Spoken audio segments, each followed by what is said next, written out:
Bismillahirrahmanirrahim. Assalamualaikum warahmatullahi wabarakatuh. Selamat pagi teman-teman mahasiswa semester 2. Semoga semua dalam keadaan sehat walafiat dan tentunya teman-teman tetap bersemangat untuk belajar mata kuliah bimbingan dan konseling di sekolah dasar. Alhamdulillah pada kesempatan kali ini di minggu kedua pertemuan perkuliahan pada mata kuliah bimbingan dan konseling di sekolah dasar, kita dapat berjumpa kembali. Pada kesempatan kali ini, kita akan membahas mengenai kedudukan bimbingan konseling di sekolah dasar. Baiklah, kita lanjut pada konsep dasar dari bimbingan dan konseling di sekolah dasar.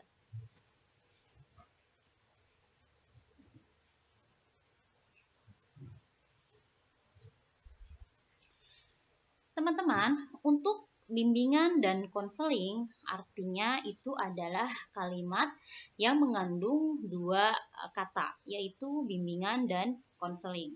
Nah, jika kita bicara bimbingan, yang ada di benak teman-teman pasti adalah bagaimana siswa atau mahasiswa melakukan pembimbingan terhadap dosen atau konselor untuk mendapatkan suatu solusi atau untuk mendapatkan arahan-arahan terkait apa yang dibimbingkan atau terkait masalah-masalah yang dihadapi.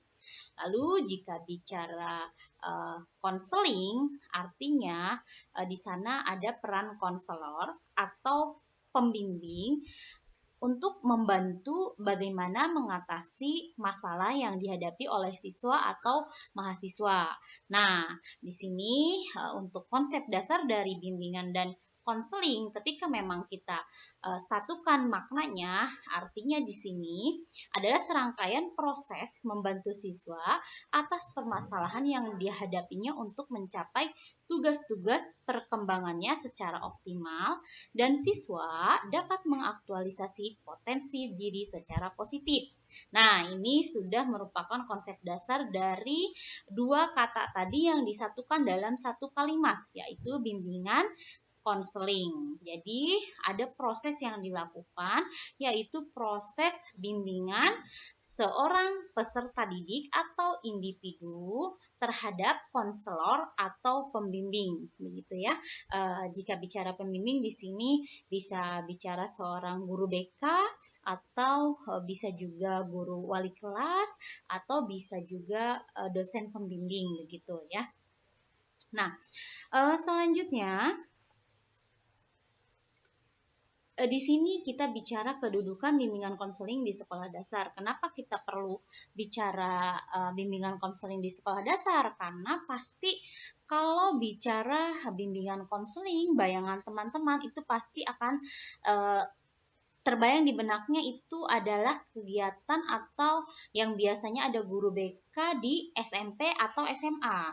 Nah, ternyata untuk di sekolah dasar pun bimbingan konseling ini perlu. Jadi jika bicara perkembangan optimal peserta didik, itu ada 3 aspek yang harus mendukung perkembangan tersebut. Yang pertama itu adalah manajemen dan supervisi, lalu pembelajaran bidang studi, lalu yang terakhir yang ketiga itu adalah bimbingan dan konseling.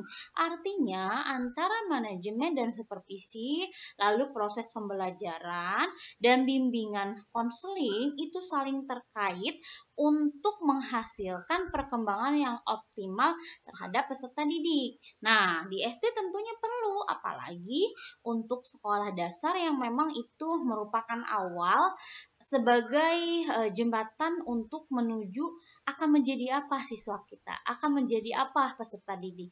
Nah, tentunya teman-teman sebagai calon guru sekolah dasar perlu mengetahui bahwasannya kedudukan bimbingan konseling di sekolah dasar itu sangat penting. Mungkin jika bicara guru BK di sekolah dasar itu jarang ada.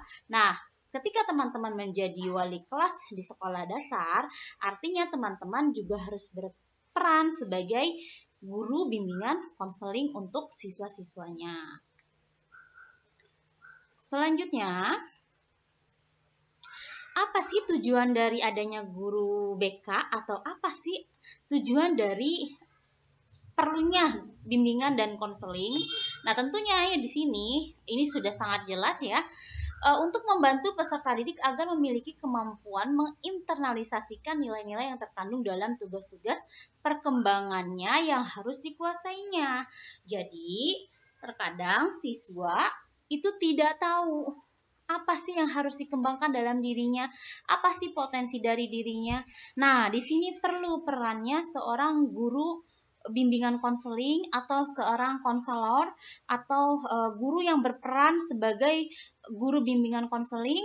Nah, mengarahkan atau memberikan motivasi, lalu memberikan arahan-arahan terkait apa saja yang perlu dilakukannya, apa saja yang perlu dia kembangkan dalam dirinya, potensi apa yang bisa muncul dalam dirinya. Nah, itu tujuan dari adanya seorang konselor atau bimbingan konseling di sekolah dasar. Tentunya apalagi untuk anak sekolah dasar itu masih penting sekali peran seorang konselor atau peran seorang guru. Lalu ada beberapa fungsi yang bisa kita tampilkan atau yang bisa disampaikan terkait dengan bimbingan konseling. Nah, yang pertama adalah fungsi pemahaman. Fungsi pemahaman ini maksudnya adalah bagaimana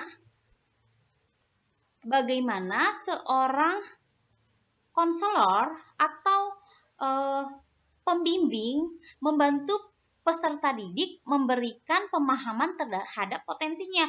Tadi seperti yang sudah disinggung sebelumnya bahwasannya ada tujuan untuk menginternalisasi potensi-potensi yang ada dalam dirinya atau nilai-nilai yang bisa dikembangkan dalam diri seorang peserta didik begitu. Nah, di sini ada fungsi-fungsi yang pertama itu adalah fungsi pemahaman. Fungsi pemahaman ini di sini artinya bagaimana seorang konselor atau seorang pendidik atau seorang guru itu memberikan pemahaman terhadap siswa, membantu dirinya untuk menggali atau mengetahui potensi dirinya. Lalu yang kedua ada fungsi preventif. Apa arti dari fungsi preventif? Fungsi preventif adalah bagaimana seorang konselor atau seorang pendidik atau seorang guru melakukan antisipasi terhadap masalah-masalah yang dapat ditimbulkan oleh peserta didik. Nah, ini di sini tentunya sangat penting sekali yang namanya bimbingan konseling. Jadi sebelum itu terjadi, kita mengantisipasi agar masalah-masalah itu tidak terjadi. Lalu selanjutnya ada fungsi pengembangan, yaitu fungsi yang memiliki sifat proaktif dari fungsi-fungsi lainnya. Artinya di sini seorang konselor atau seorang pembimbing atau seorang guru pendidik itu berupaya untuk menciptakan lingkungan belajar yang kondusif yang dapat memfasilitasi perkembangan peserta didik.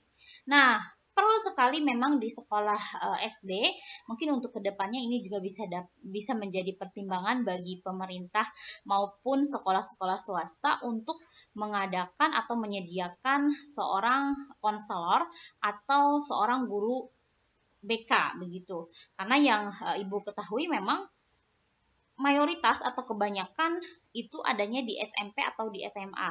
Sedangkan untuk di sekolah dasar itu masih dianggap belum perlu. Nah, padahal jika kita mengetahui fungsinya dan perannya seorang guru BK untuk mengarahkan individu atau peserta didik itu sangat diperlukan sekali di sekolah dasar, apalagi untuk keadaan sekolah dasar yang saat ini fenomena-fenomena yang terjadi ya, sekarang anak-anak sekolah dasar saja sudah bisa melakukan tawuran. Nah, seperti itu. Jadi penting juga di sekolah dasar itu ada seorang guru bimbingan konseling.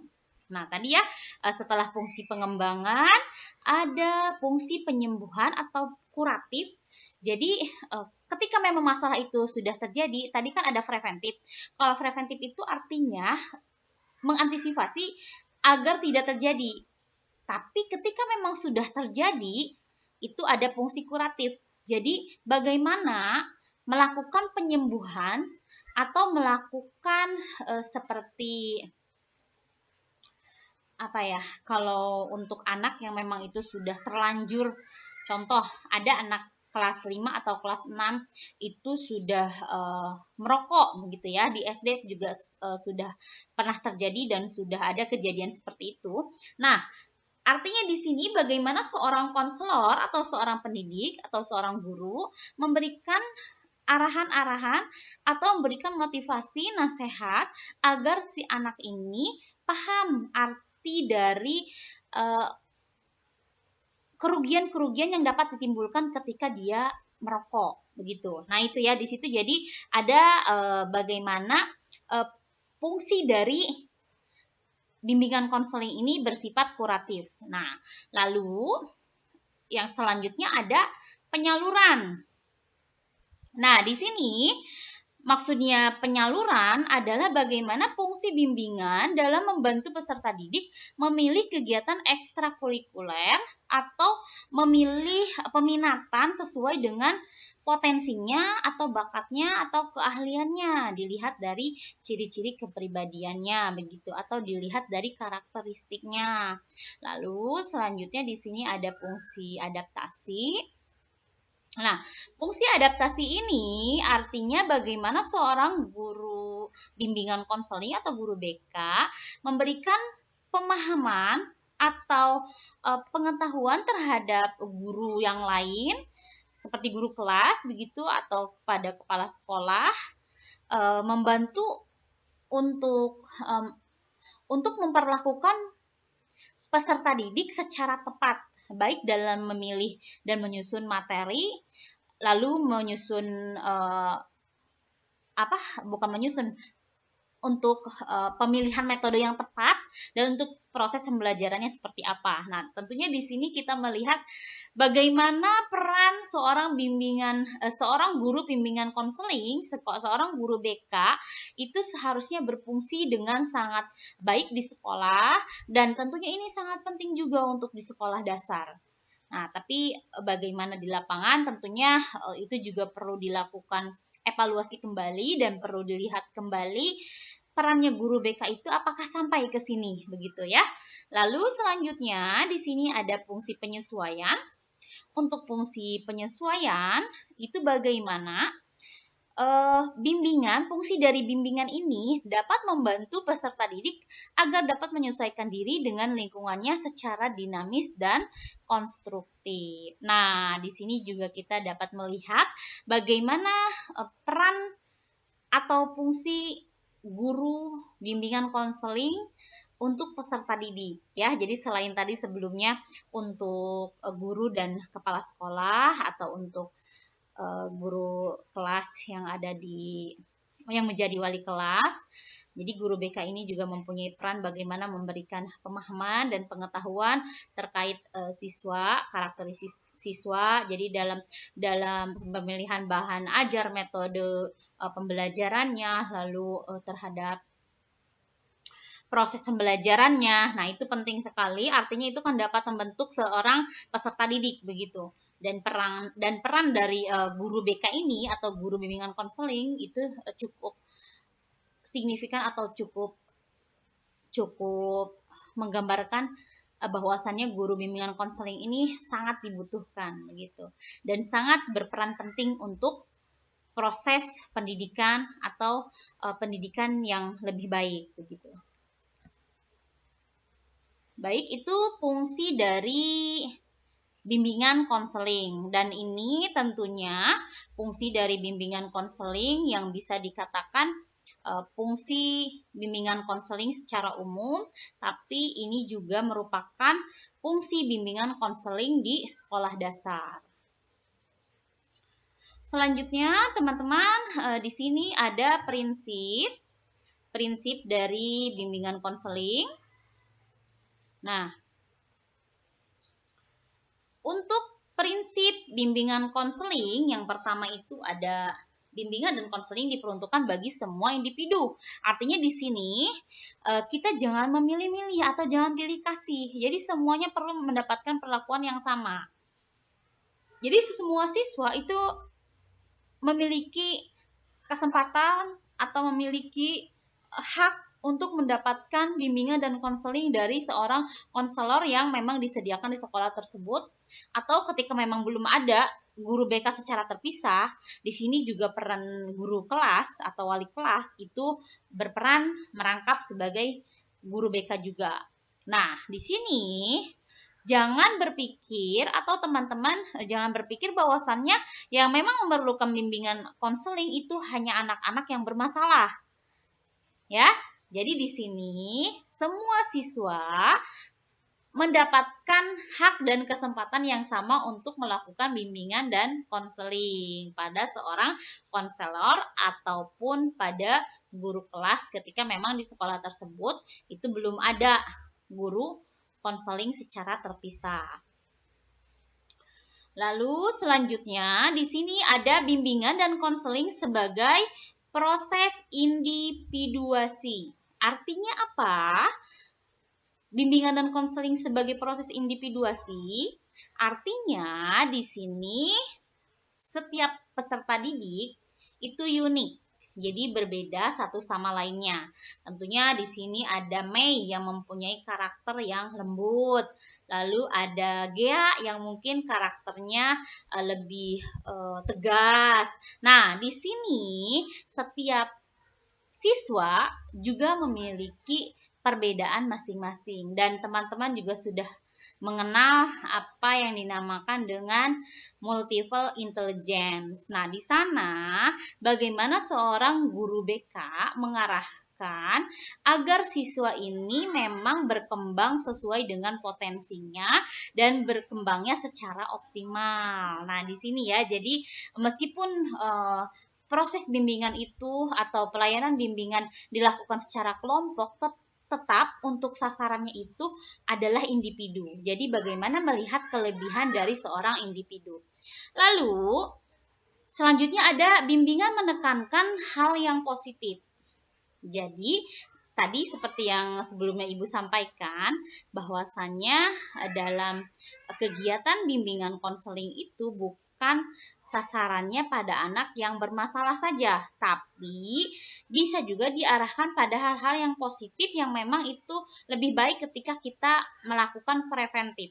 Ya, jadi mengantisipasi hal-hal yang tidak diinginkan. Nah, itu akan lebih baik. Jadi bimbingan bisa dilakukan dengan menggali potensi-potensi yang ada pada siswa atau peserta didik. Lalu, bimbingan dan konseling merupakan usaha bersama. Nah, tentunya di sini dari apa yang tadi Ibu sampaikan, bagaimana untuk tugas-tugas seorang konselor atau mungkin yang guru kelas yang merangkap sebagai konselor. Nah, itu tanggung jawabnya cukup banyak dan berat karena ini kan berkaitan dengan bagaimana pendidikan menjadi lebih baik dan bagaimana siswa dapat menginternalisasikan potensi-potensi dirinya.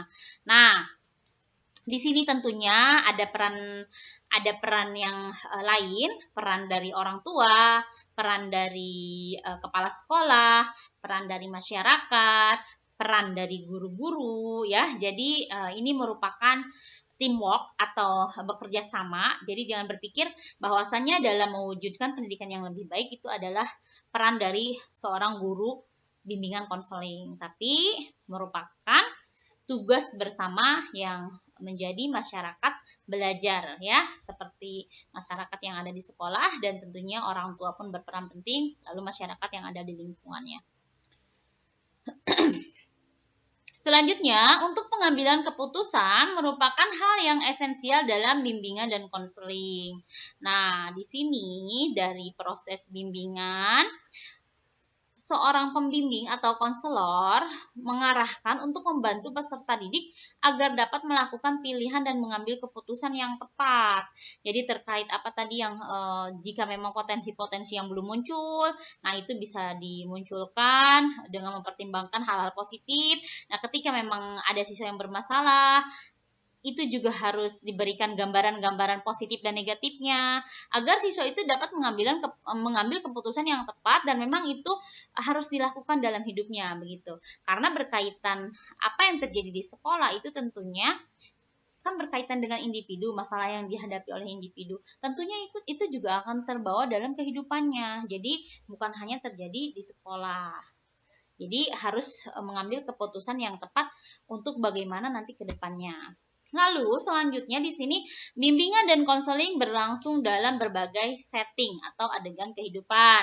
Nah, tentunya di sini untuk bimbingan konseling itu bukan hanya ada di sekolah, tapi ada juga di rumah, di keluarga begitu ya. Lalu ketika memang sudah bekerja itu ada di perusahaan atau di lembaga, ada di masyarakat. Jadi untuk pelayanan bimbingan ini bersifat multi aspek, yaitu meliputi aspek pribadi, sosial, pendidikan, dan pekerjaan.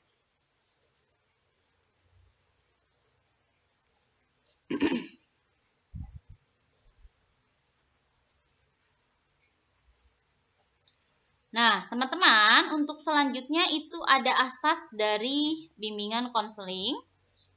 Yang pertama, ada asas kerahasiaan.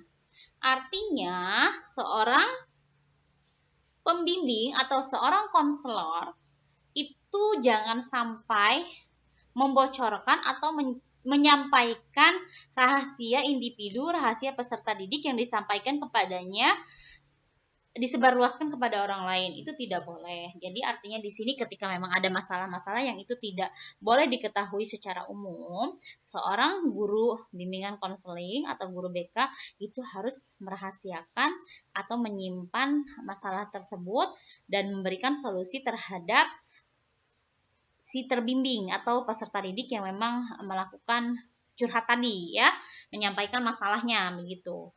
Jadi harus memberikan arahan-arahan, lalu membimbing, menasehati, tapi tidak menceritakan masalah yang dihadapinya kepada orang lain.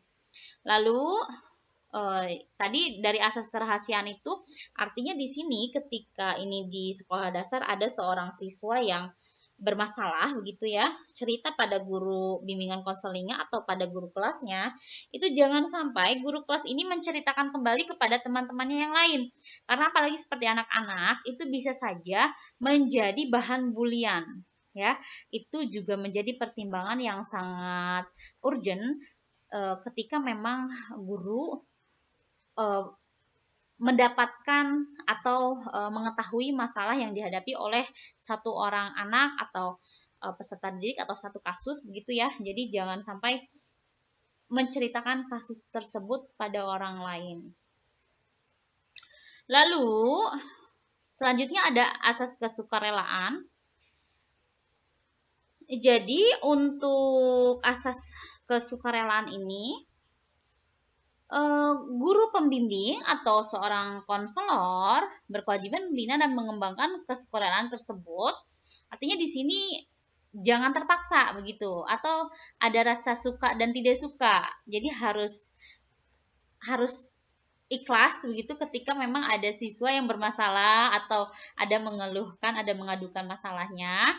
Nah, guru BK ini juga harus sukarela begitu mendengarkan atau menyimak dengan baik masalah yang dihadapi oleh siswa tersebut. Dan tentunya sangat baik sekali ketika memang dapat memberikan solusi. Lalu selanjutnya ada asas keterbukaan. Artinya di sini untuk asas keterbukaan, jadi guru BK itu jangan bersikap pura-pura baik. Jadi harus memang apa adanya begitu. Jadi memang terbuka, yang memang menghendaki ketika memang peserta didik itu ada melakukan atau memberi keterangan tentang dirinya yang memang memiliki masalah begitu. Jadi seorang guru BK itu atau seorang konselor atau mungkin guru kelas yang merangkap menjadi seorang guru BK itu harus ikhlas ketika memang selain tadi memang sukarela melakukan bimbingan, membimbing siswa. Nah, di sini ketika memang menerima itu, seorang guru BK itu harus terbuka dan memang harus lapang dada begitu ya. Jadi istilah lainnya itu adalah lapang dada. Jadi jangan seperti mendumel gitu. Nah, itu tidak boleh ya. Jadi sebaiknya memang kalau untuk jadi guru BK ataupun guru yang lain, apalagi guru sekolah dasar, tentunya teman-teman harus banyak bersabar dan harus banyak ikhlas ya, karena gajinya sejuta ya.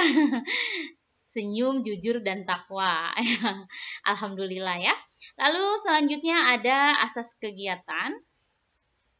Nah, untuk asas kegiatan ini, bagaimana seorang konseling menghendaki agar peserta didik yang menjadi sasaran pelayanan berpartisipasi secara aktif di dalam penyelenggaraan atau kegiatan bimbingan. Jadi memang siswa juga didorong untuk aktif melakukan bimbingan. Jadi bukan hanya satu kali saja melakukan bimbingan. Jadi untuk bimbingan ini bisa dilakukan berkali-kali sampai anak yang tadinya memang belum mengenali potensi-potensi yang ada di dirinya, sampai memang potensi itu dapat berkembang, atau ketika memang ada masalah sampai masalah itu memang dapat dihadapi atau mendapatkan solusi yang tepat untuk masalah yang dihadapinya. Lalu selanjutnya ada asas kemandirian. Nah, untuk asas kemandirian ini adalah bimbingan dan konseling yang menuju pada tujuan umum bimbingan dan konseling, yakni peserta didik atau konseling sebagai sasaran pelayan bimbingan dan konseling diharapkan menjadi peserta didik yang mandiri ya. Jadi ketika memang dilakukan bimbingan secara berkelompok, tetap sasarannya adalah individu. Bagaimana individu dapat terbentuk menjadi peserta didik yang mandiri dalam menggali potensi-potensinya ataupun dalam menghadapi masalah yang dihadapinya. Lalu selanjutnya ada asas kekinian. Asas kekinian di sini artinya adalah bagaimana seorang pembimbing atau seorang konselor atau konseling atau guru kelas yang berangkat menjadi seorang konseling begitu, itu bukan hanya berjalan di tempat begitu ya, atau hanya bicara masalah di masa lampau, tapi juga memang melakukan evaluasi terhadap apa yang terjadi sekarang begitu. Jadi permasalahan-permasalahan apa yang memang dihadapi oleh siswa pada kondisi sekarang. Contoh seperti ini. Kenapa ini asas kekinian? Artinya begini, ketika ada anak yang memang memiliki masalah di masa lalunya, itu jangan dianggap sekarang pun anak tersebut masih bermasalah. Itu jangan dianggap seperti itu. Jadi kita harus melihat masa kini. Ya, mungkin kan anak tersebut sudah berubah, dan mungkin anak tersebut juga sekarang malah sudah mengenal potensinya dan malah berkembang dengan baik begitu ya. Jadi itu perlu menjadi pertimbangan. Nah, lalu selanjutnya ada asas kedinamisan. Artinya di sini harus bergerak maju. Jangan monoton ya, jangan di situ-situ saja. Jadi harus bergerak maju bagaimana melihat perkembangan atau kelanjutan dari waktu ke waktu. Lalu di sini ada asas keterpaduan. Untuk asas keterpaduan artinya di sini seorang pembimbing dapat memberikan berbagai pelayanan dan kegiatan bimbingan konseling. Nah, di sini juga tentunya ketika memang di guru SD itu menjadi guru SD tidak ada guru bimbingan konseling secara terpisah, ada guru kelas itu bisa menjadi atau berperan sebagai guru BK. Lalu juga di sini juga ada asas keterpaduan, artinya juga ada pihak yang lain seperti mungkin ada kepala sekolah yang memang itu pun juga dapat intervensi terhadap kegiatan-kegiatan atau proses pembelajaran dan terhadap masalah-masalah yang dihadapi oleh siswa di sekolah, ataupun tadi untuk mengoptimalkan potensi-potensi yang ada pada siswa. Lalu selanjutnya ada asas keharmonisan. Nah, di sini untuk asas keharmonisan maksudnya adalah bagaimana seorang pembimbing atau konseling menghendaki agar segenap pelayanan dan kegiatan bimbingan konseling didasarkan pada tidak boleh bertentangan dengan nilai norma yang ada, ya, seperti norma agama, lalu norma hukum, peraturan, adat istiadat, ilmu pengetahuan, dan kebiasaan yang berlaku di lingkungan tersebut. Artinya, seorang guru BK ya memang harus melihat atau berpatokan pada nilai-nilai yang ada. Ya, jadi jangan mau-maunya begitu. Jangan terserah dirinya begitu, atau jangan terserah logikanya saja. Tapi kita harus melihat norma-norma dan nilai-nilai yang ada. Lalu selanjutnya di sini ada asas keahlian, artinya seorang guru bimbingan konseling itu harus profesional. Jadi ketika memang mengambil keputusan atau memberikan solusi atau memberikan pandangan kepada siswa itu berdasarkan apa yang memang dipelajarinya atau berdasarkan hukum atau ada landasan yang jelas. Jadi jangan berteori sendiri, tapi ada dasarnya. Nah, itu penting ya. Jadi ketika memang jadi guru bimbingan dan konseling, tentunya ketika memang ada guru SD yang memang itu guru SD sebagai guru konseling juga. Artinya di sini teman-teman contoh sebagai calon guru SD, ketika menjadi guru SD, teman-teman di sekolah tersebut tidak ada guru bimbingan konseling secara khusus, tapi teman-teman merangkap sebagai guru kelas dan sebagai guru bimbingan konseling. Nah, di sini tentunya jika bicara profesional, teman-teman itu memahami ketika memberikan solusi atau keputusan atau memberikan nasihat-nasihat itu berdasarkan karakteristik siswanya, lalu masalah yang dihadapinya, dan itu tidak semena-mena teman-teman memberikan keputusan, tapi berdasarkan apa yang telah teman-teman pelajari atau berdasarkan landasan hukum yang jelas. Nah, landasan hukumnya seperti apa? Landasan hukumnya tentunya teman-teman harus mempelajari itu, dan itu juga ada di Permendikbud. Jadi mengenai bimbingan konseling untuk peserta didik. Nah, itu bisa dipelajari ya.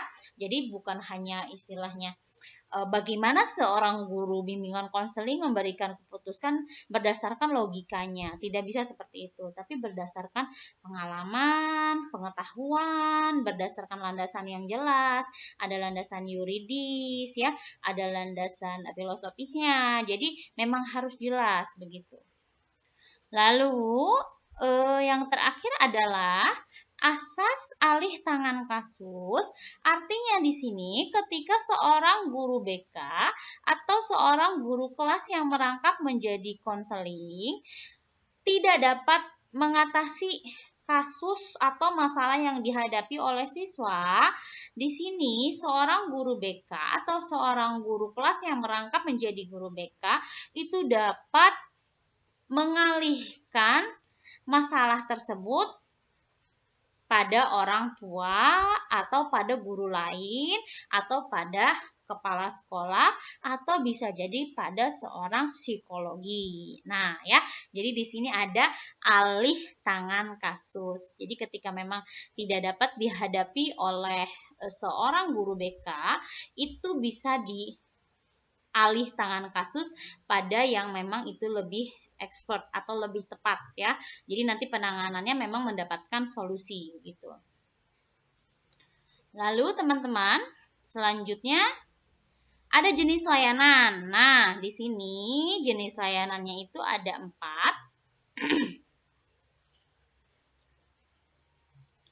Yang pertama, untuk jenis layanan itu pelayanan pengumpulan data tentang siswa dan lingkungannya.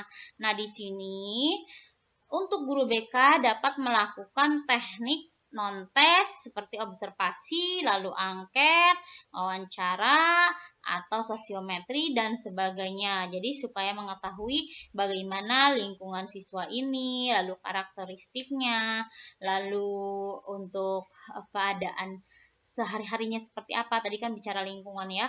Nah, itu di sana seorang guru BK akan mengetahui potensi apa yang bisa dikembangkan, lalu kelemahannya, kelebihannya, lalu masalah apa yang dihadapi. Nah, itu dari hasil yang memang tadi bisa dilakukan dengan teknik tes maupun non-tes ya. Lalu selanjutnya itu konseling. Konseling ini artinya di sini adalah layanan terpenting dalam program bimbingan, seperti melakukan face to face maupun melalui perantara media seperti melalui